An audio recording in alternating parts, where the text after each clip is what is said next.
ఇంటికి చేరేసరికి బాగా చీకటి పడింది.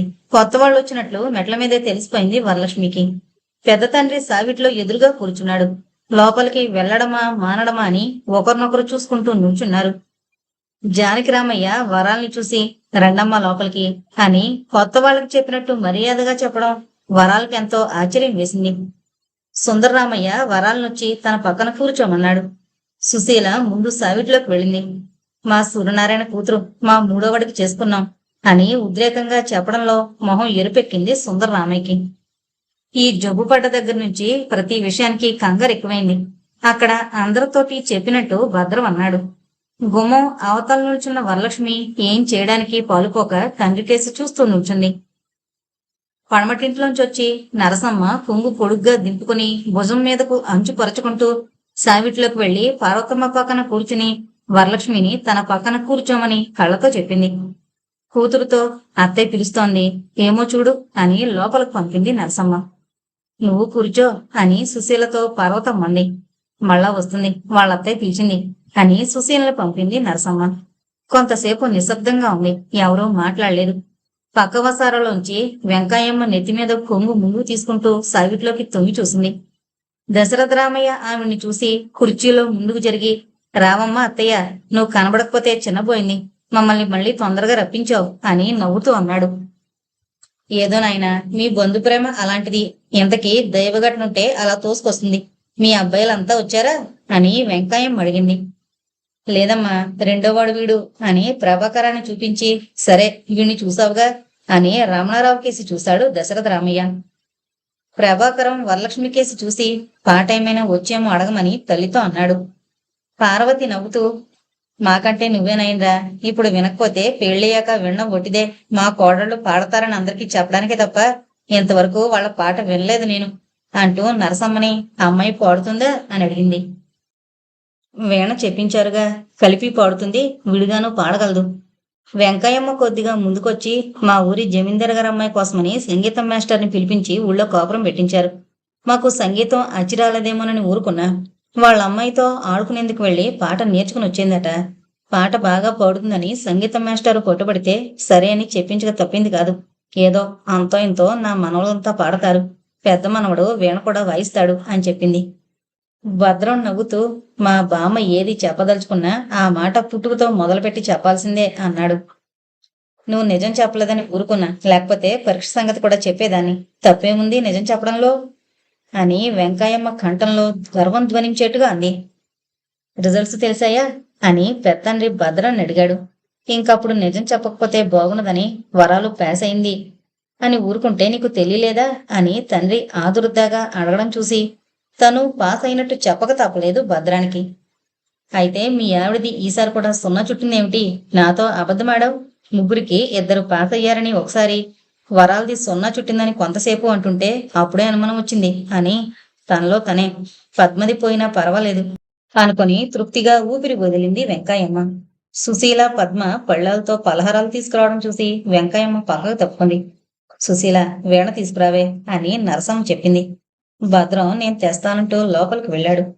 వరలక్ష్మికి అంతమంది మధ్యన కూర్చోవడం ఏంటోలా ఉంది. తొందరగా లోపలికి వెళితే బాగుండు.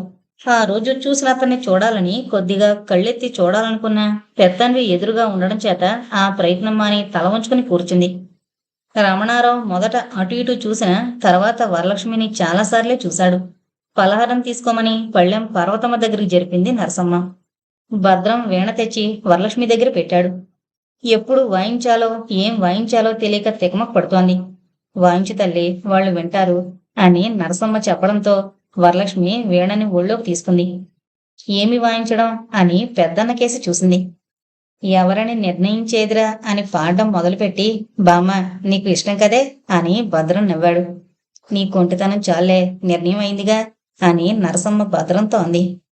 అదే వాయించమని పార్వతమ్మంది. ఎవరిని నిర్ణయించేదిరా మొదలుపెట్టి వాయిస్తోంది. పకోడీ కొరుకుతూ పార్వతమ్మ వాయిస్తూ పాడలేవా అని వరలక్ష్మిని అడిగింది. పల్లవి వాయిస్తూ పాడడం మొదలుపెట్టింది. మొదట కొద్దిగా కంఠం పట్టుకున్నట్టు భయమేసిన తర్వాత మామూలుగానే పాడింది. పార్వతమ్మ తనకి కావలసినవి అడిగి పాడించింది. వరాలు వీణ కింద పెట్టి నరసమ్మ కేసి చూసింది. ఇంకా లోపలికి వెళ్ళమన్నట్టు కళ్ళతో చెప్పింది నరసమ్మ. వరలక్ష్మి నెమ్మదిగా లోపలికి వెళ్ళింది. చదువులోనూ సంగీతంలోనూ మగపిల్లల కంటే ఇదే తెలివైంది. మా అల్లుణ్ణి సంస్కృత పండితుణ్ణి చెయ్యాలని మా అన్నగారులిద్దరూ ఓ పండితుణ్ణి పెడితే బాలకాండం మొదట్లోనే ఉద్వాసం చెప్పాడు. వరాలు పొట్టుగా కాదాంబరి దాకా చదివింది. అందరికీ వస్తుందంటే నేను ఒప్పుకోను. మా పిల్లలకి చదువు చెప్పించాలనుకుంటే మొండికేశారు. సంగీతం ఏదో కొద్దిగా అబ్బిందిలే. మా చిన్నల్లుడికి చదువు చెప్పించాలని పట్టు. ఇక్కడుంటే చదవదని చెన్నపట్నం తీసుకువెళ్లారు. ఓ వారం అయింది వెళ్ళి. ఎప్పుడూ పిల్ల మమ్మల్ని వదిలి ఉండలేదు. మాకేమో బెంగగా ఉంది.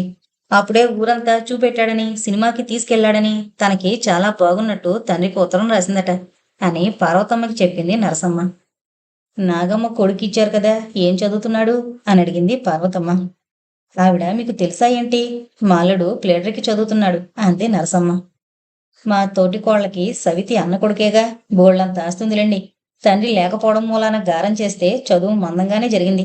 మా రెండో వాడితో చదివాడు అని పార్వతమ్మ చెప్పింది. మా సుశీల కంటే వరాలు 6 నెలలు చిన్నది. మా తులసి వరాలు కంటే 7 నెలలు చిన్నదనుకుంటా అని చెబుతూ, ఇంతకీ ఆ అబ్బాయికి పిల్ల నచ్చినట్టేనా అని నరసమ్మ అడిగింది. దశరథరామయ్య రామణారావు కేసి చూశాడు.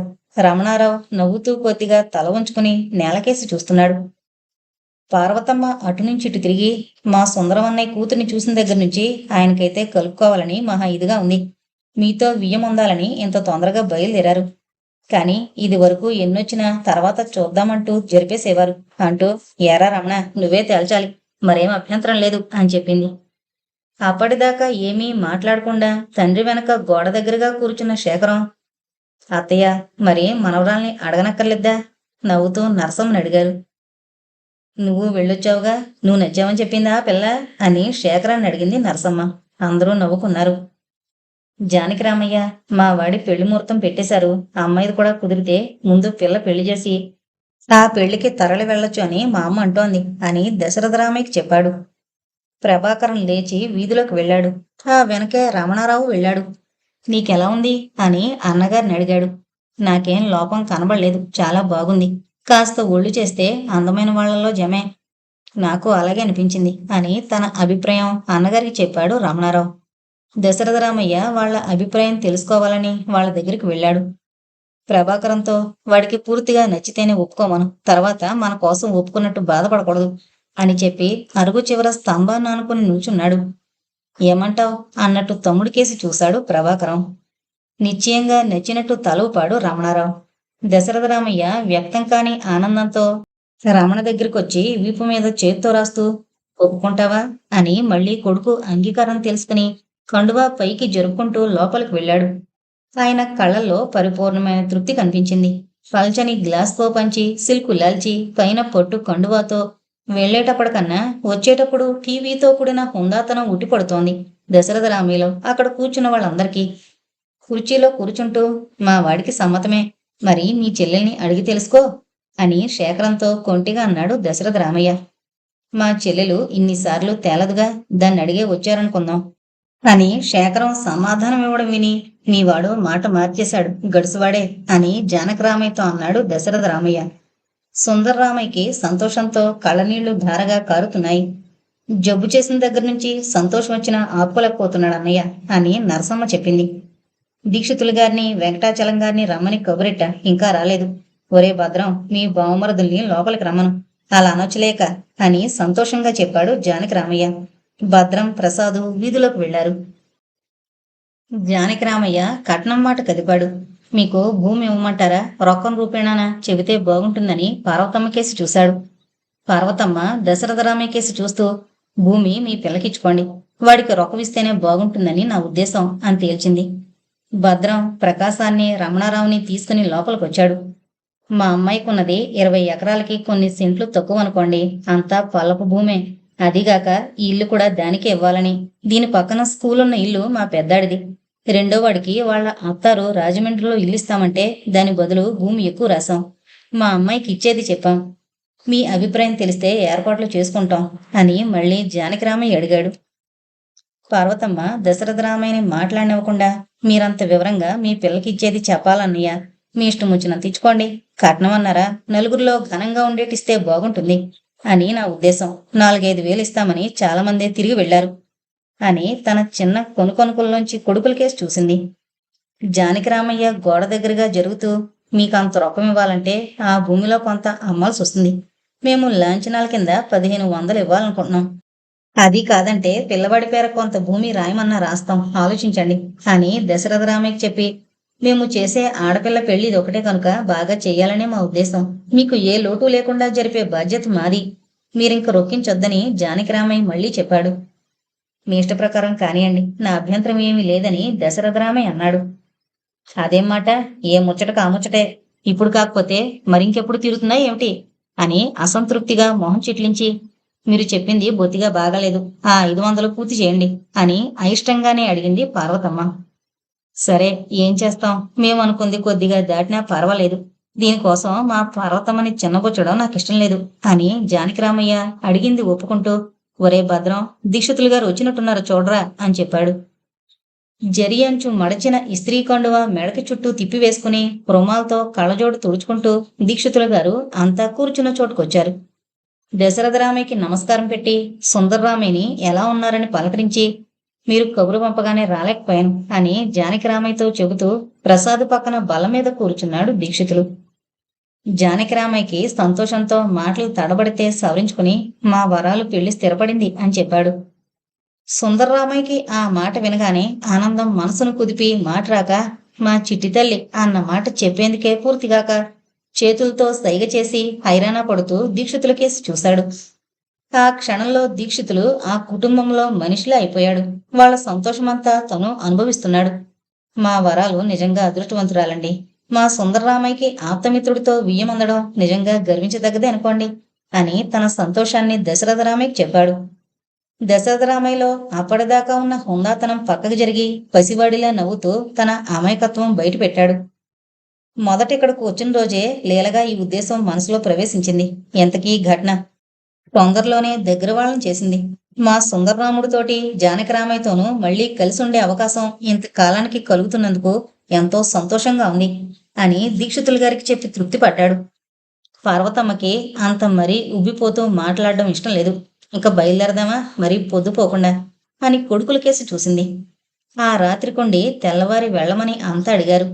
చల్లపాటునిప్పుడు వెళ్లడమే బాగుంటుందని దశరథరామయ్య ప్రయాణమయ్యాడు.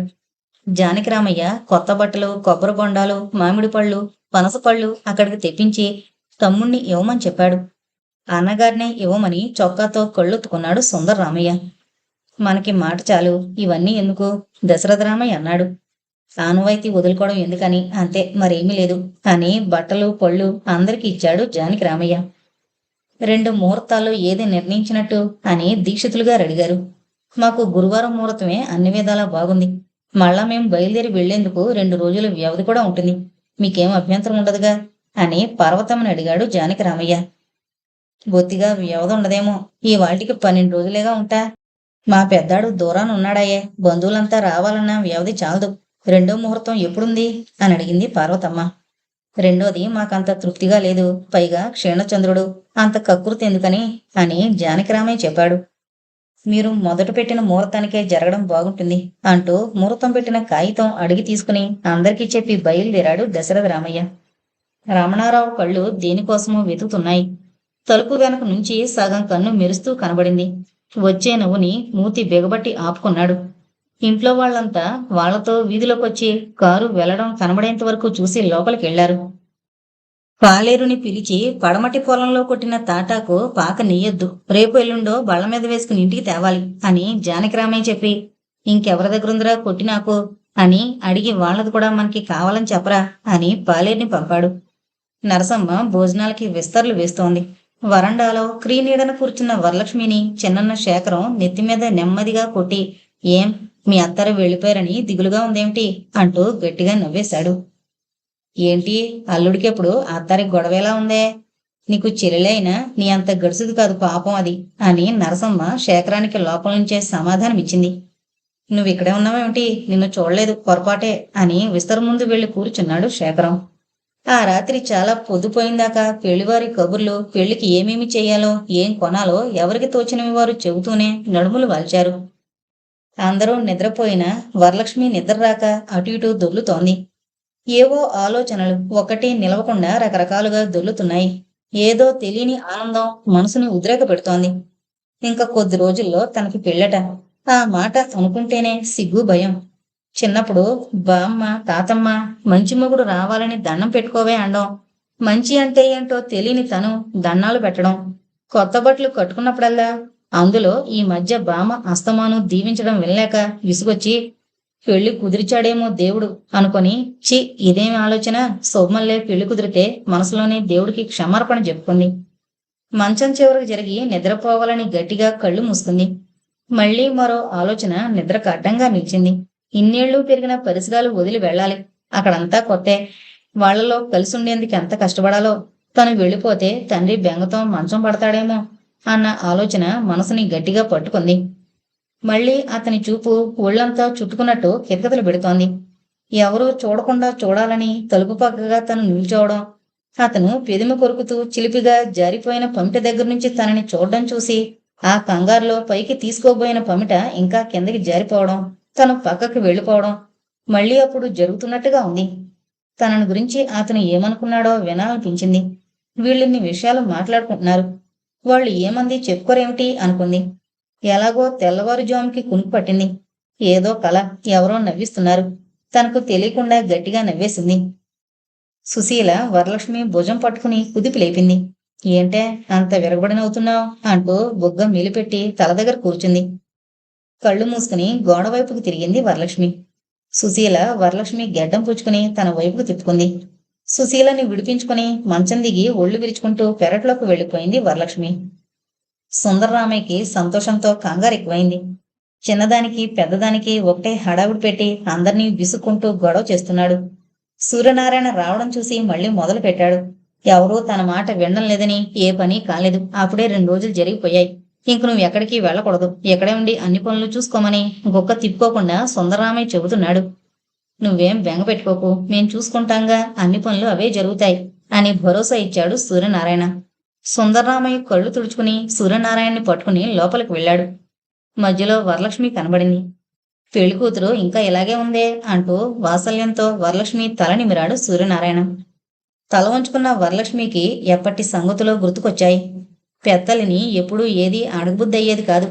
ఆవిడ తమ్ముడే అయిన సూర్యనారాయణ మావయ్యని బుడగలు, రిబ్బన్లు, నిచ్చెనెక్కే కోతిబొమ్మ ఒకటేమిటి, ఏది కావాలన్నా ఎవరూ వినకుండా అడిగి కొనిపించుకోవడం, ఆయనతో ఊరికి వెళ్లాలని కళ్ళు వాచేట్టు ఏడ్చి బండితో కూడా వెళ్లి మళ్లీ తొందరగా వస్తానని మామయ్య చేత చేతిలో చెయ్యి వేయమని ఒట్టి వేయించుకుని ఇచ్చిన డబ్బులు చప్పుడు చేయకుండా బండి కనపడేదాకా చూసి అన్నగార్ల దగ్గరికెళ్లి గొప్పగా డబ్బులు చూపెట్టి వాళ్ళు అడిగితే ఇవ్వకుండా గుప్పిట మూసుకుని వాళ్ల చేత ముట్టికాయలు తిని ఏడుస్తూ బామ్మ దగ్గరికి వెళ్లి చెప్పాలనుకున్న నేరం మరిచిపోయి బామ్మిచ్చిన కందిపప్పు, బెల్లం ముక్క నములుతూ రావడం ఆ క్షణంలో గుర్తుకొచ్చింది వరలక్ష్మికి.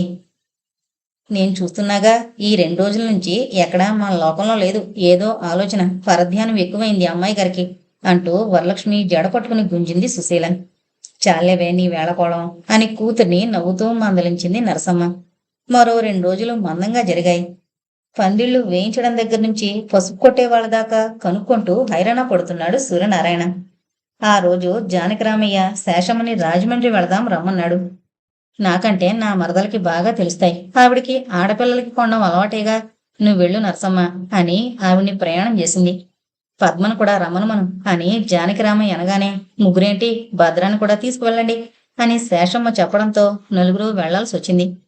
అంతా సాయంత్రానికి పెద్ద పెద్ద పెట్టెలు కొన్ని పట్టించుకుని వచ్చారు. మరో కొంతసేపటికి సూర్యనారాయణ బస్సు దిగాడు. పెట్రోమాక్స్ లైటు ఆ రోజే రావడంతో పెళ్లికళ ఆ ఇంటికి వెళ్లవేసిన గోడల్ని మరీ మెరుస్తూ మెరిపిస్తోంది. కొత్త తాటాకు పందిళ్లు తడిసిన వాసన ఉండి ఉండి గాలితో చేరి పెళ్లి పిలుపులా అందర్నీ సోకుతూ సాగుతోంది. దక్షిణం వైపు గదిలో పెట్టెలు పేర్చారు. సూర్యనారాయణ తాటాకు చాప మీద పైనున్న కండువా తీసి పరిచి అక్కగారిని రమ్మని పిలిచాడు. అంతా గదిలోకొచ్చి తలో చోట కూర్చున్నారు. శేషమ్మ మడిబట్ట అంటూ గడపవతలే కూర్చుంది. వరాల్ని కూడా పిలవే అని సూర్యనారాయణ సుశీలతో చెప్పాడు. ముందు నగల పెట్టి తెరిచాడు సూర్యనారాయణ. నువ్వు చెప్పని వస్తువు కొన్నానత్తయ్య అని వంకీలు పైకి తీసి వెంకయ్యమ్మకేసి చూశాడు. నీకంటే 28 కాసులుంది. వరాల వడ్డాణానికి 20 పెట్టాడట. ఆ బంగారం గొలుసు మీద వేసే బదులు ఇవి తీసుకున్నా. ఎవరో చేయించుకున్నారట. తీరా చేశాక రాళ్ల వంకీలు కావాలి, ఇవి వద్దు అన్నారట. నాకేమో చేత బాగుందనిపించి తీసుకున్నా. ఆ బంగారం పోను మిగిలిన డబ్బు నేను కట్టేశా అంటూ వంకీలు నరసమ్మ చేతిలో పెట్టాడు. ఉంగరం పెళ్లి కొడుకుది, వడ్డాణం వరాలకి, మిగిలిన వస్తువులు పెట్టెతో అప్పగారి ముందుకు జరిపి అవి మీ కొత్త కోడలివి అని పొద్దు కాగితం పైకి తీశాడు. వెంకాయమ్మ వంకీలు చేతిలోకి తీసుకుని, బాగున్నాయి, ఎన్ని కాసులేమిటి? పోనీ కోడలికి ఒకటి కూతురికి ఒకటి ఇస్తే సరి, ఏమంటావే అని కోడల్ని అడిగింది. అబ్బే, రెండు ఒకళ్ళకే బాగుంటాయి అంది నరసమ్మ. అయితే కోడలికి పెడదామేమిటే శేషు అని అడిగింది వెంకాయమ్మ. వరాలకని తెచ్చి కోడలికెందుకు, ఉంచండి అక్కడ అని మాట మార్చింది శేషమ్మ. మా వదినందు కనుక నేను చెబుతున్నా. కోడలికి ఎలాగా పెద్ద వస్తువులు పలకసర్లు పెట్టనే పెడుతున్నారాయే, ఇవి వరాలకి ఇవ్వండి నరసమ్మ చెప్పింది. భద్రం పెట్టెలో బట్టలు తీసి బయట పెడుతున్నాడు. మధుపర్కాలు బాగున్నాయి అంటూ పట్టుకు చూశాడు సూర్యనారాయణ. నరసమ్మ ఓ చీర తీసి వరాలకి కొన్నామని చూపించింది. మరోటి పెత్తండ్రి కొనుక్కున్నారు అంది. అన్ని బట్టలు తిరగేసి బాగున్నాయని తృప్తిగా ఎవరు ఏరినవి వాళ్ళు మరోసారి చూసుకుని పెట్లో పెట్టారు. ఇంతకీ వరాలకి నచ్చినవేంటో అడగండరా అని సూర్యనారాయణ వరాలకేసి చూశాడు. ఆ లైట్ల వెలుగులో వరలక్ష్మి సిగ్గుతో మల్లె మొగ్గలా ముడుచుకుంది. జానకిరామయ్య పద్మకి మళ్లీ వివరంగా చెప్పాడు. ఆ పెట్టిలోవి మనం అక్కడికి పట్టుకెళ్లేవి, ఇవి ఇక్కడ పెట్టాల్సినవి, అవి మన ఇంటికి తెచ్చినవి. ఇంకో పెట్టి చూపించి వచ్చిన బంధువులకు పెట్టేందుకు, తెలిసిందా? అన్నింట్లో రేపు మీరంతా కూర్చుని ఎప్పుడెప్పుడు ఏమేం పెట్టాలో చీటీలు రాసి వాటిలో పెట్టి అవసరానికి అందివ్వాలి అంటూ వస్తువులు పెట్లో పెట్టు అని నరసమ్మ ముందు జరిపి లేచి హాల్లోకి వెళ్ళాడు. కర్పూరం దండలు సీసాలోనే పెట్టారా అని శేషం అడిగింది. అసలు ఆ బుట్టేది బస్సులో మరిచిపోలేదు కదా అని గదిలో అన్నీ జరిపి చూసి కనబడకపోతే పద్మ కంగారుగా హాల్లోకి వెళ్ళింది. ఇందాక దింపిన సామాన్లలో గుడ్డ మూట కట్టిన బుట్టుండాలేది అని అక్కడ పక్కలేస్తున్న పాలేరుని అడిగింది. నేనెక్కడున్నానండి అప్పుడు, గండ్రోజు వస్తాడుగా అని అంటుండగానే జానకిరామయ్య అక్కడికి రావడం చూసి చేసే పనొదిలి మంచాల కింద చూసి మూలగా ఉన్న బుట్ట యువతలకు తీశాడు పాలేరు. చూడండి, వీడు బుట్ట ఎదురా అని అడిగితే గండ్రోజు వచ్చాక అడగమన్నాడు. మామగారు రావడం చూసి మంచాల మూల నుంచి తీసిచ్చాడు. వీడే పెట్టుంటాడు, మనం చెబితే వినిపించుకోడు అని పద్మ అత్తగారితో చెప్పింది. అంతేవాడు ఎవరినీ లక్ష్య పెట్టడం లేదు, ఆయన్ని చూస్తే వినయం వలకపోస్తాడు. అందుకే పనులోంచి తీసేయకుండా ఎద్దులో మేపుతున్నారు అని విసుక్కుంది పాలేరుని శేషమ్మ. చూడు, పాలేరు వెళతాడట, ఏమైనా పెడతావా అని జానకిరామయ్య వీధిలో నుంచే కేక పెట్టాడు. పద్మ, ఆ అన్నం గిన్నెతో ఇచ్చి పొద్దున తెమ్మను. కొంగు దులుపుకుని దూపుకుంటూ శేషమ్మ వంటగదిలోకి వెళ్ళింది. అంతా అలసినట్లు భోజనాలు పూర్తి చేసుకుని మంచాల మీద వాలారు. వరలక్ష్మి తలుపులు మూసి ఇంటి తాళం పెత్తల్లి తల కింద పెట్టి తన మంచం నరసమ్మ పక్క దగ్గర జరుపుకుంది. మంగమ్మ వాళ్ళ బామ్మని తీసుకురావడం శేషమ్మ చూసి లేచి కూర్చుంది. ఏమమ్మా, భోజనాలు అయ్యాయి ఏమిటి అంటూ ముసలమ్మ మెట్ల మీద కూర్చుంది. మా బామ్మ ప్రశ్న మరీ బాగుంది, ఇంకా అవ్వకుండా ఉంటాయా అంటూ మంగ వరలక్ష్మి పక్కన కూర్చుని నీ పెళ్ళయిందాక ఉండాలని ఎంతో అనుకున్నాం. ఏ మనిషో, ఒక సరదా లేదు, వచ్చిన దగ్గర నుంచి ప్రయాణం అవమనే. రేపు మంచిది కాదంటే వినిపించుకోవడం ఉంటేనా? అక్కడికి వెళ్లాలంటే జైలుకి వెళ్ళినట్టే అనుకో. ఇంతకీ నా అదృష్టం అనుకోవాలి, వెళతానే వరాలు. నిర్జ్ఞం పెడదామని వచ్చానని మంగ చెప్పి బయలుదేరింది. పూజ కొద్దీ పురుషుడు అన్నారు అంటూ ముసలమ్మ వంతపాడి దీపం తగ్గించి మంగమ్మ వెనకే వెళ్ళింది. వరలక్ష్మి కంటే మంగమ్మ పెద్దదైనా అన్నీ చిన్నప్పటి నుంచి చెప్పుకోవడం అలవాటు. బామ్మ ఏ పూజ చేసినా మంచి మొగుడు రావాలని పక్కనున్న పిల్లల చేత దండం పెట్టించేది. అన్నిసార్లు మొక్కుకున్నా మంగ తన మాట వెండని, సరిగ్గా చూడ్డని గోల పెడుతోంది. పాపం, భక్తి లేని పూజకి ఫలితం వేరేగా ఉంటుందని ఎన్నిసార్లు వినలేదు కనుక అనుకుని నెమ్మదిగా లెంపలు కొట్టుకుని మనసులోనే దండం పెట్టుకుని నిద్రపోవాలని కళ్ళు మూసుకుంది వరలక్ష్మి.